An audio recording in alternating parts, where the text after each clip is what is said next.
Alright, here we are on the beach on the west side of the Marquesas Islands. Here's Bonnie on our dinghy. Out anchored about 150 feet right there is the Bonnie Blue, and like 2.5 feet of water, a couple foot of water. We came in real close to the island. There's a lot of wind out there. It's blowing real heavy, maybe 20-25 knots. So we came up as close as we could get, which is one of the nice things about the Macgregor. You can pull up the centerboard and the rudders and get into a couple of feet of water. You can't see it, but out there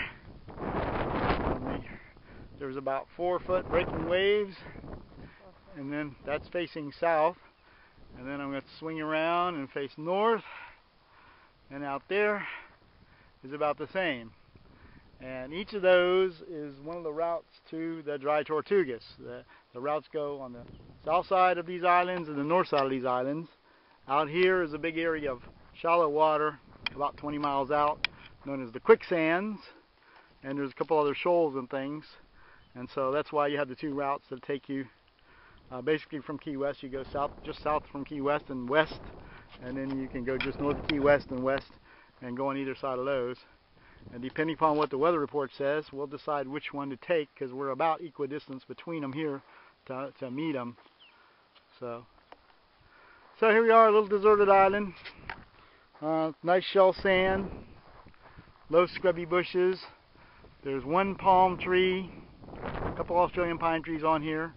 I don't know if you can see them flying. There's 2 ospreys right up there flying and chirping.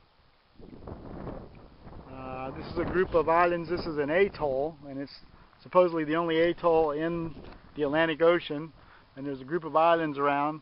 We tried to come in on the south side and go between some of these islands, but it was all flats and was low tide, and it didn't look like we could get in, so we gave up and went around to the west side here, where we knew we'd have deep enough water to get into. Some stuff on the beach. Here's some basket sponges. Couple of basket sponges. Here's another basket sponge.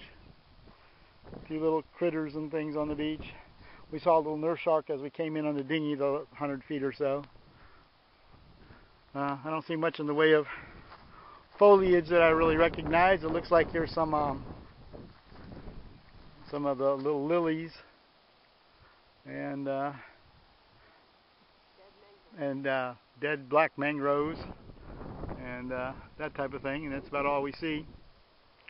So here we are, our wild doe. Here's Bonnie, all decked out for walking on the beach. Here I am, ready to go. The sun's finally come out. It was cloudy all day, and the sun's out for a couple of minutes. It's nice and warm in the sun. I'm dressed in long pants and long shirts with my big floppy hat because I've gotten a little bit too much sun. It's so cold and cloudy that I forgot to put on suntan goop and played the normal stupid tourist trick and got myself a little bit sunburned, so I'm trying to avoid that. So we're going to stroll up the beach, have a look-see, take it easy, and then do a little bird watching, and then back to the boat. We'll plot our courses for tomorrow, listen to the weather, have some dinner, have some sleep, and then we've got about a 45-mile run tomorrow to the Marquesas. Sun comes up at 7:45 in the morning. It was daylight saving time today, so we sprung forward.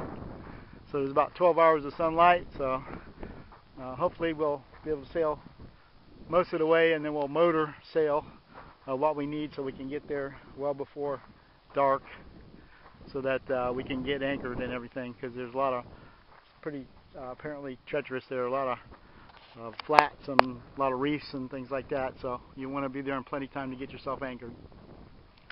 So signing off from the Marquesas Islands, again west of Key West, about 20 some odd miles.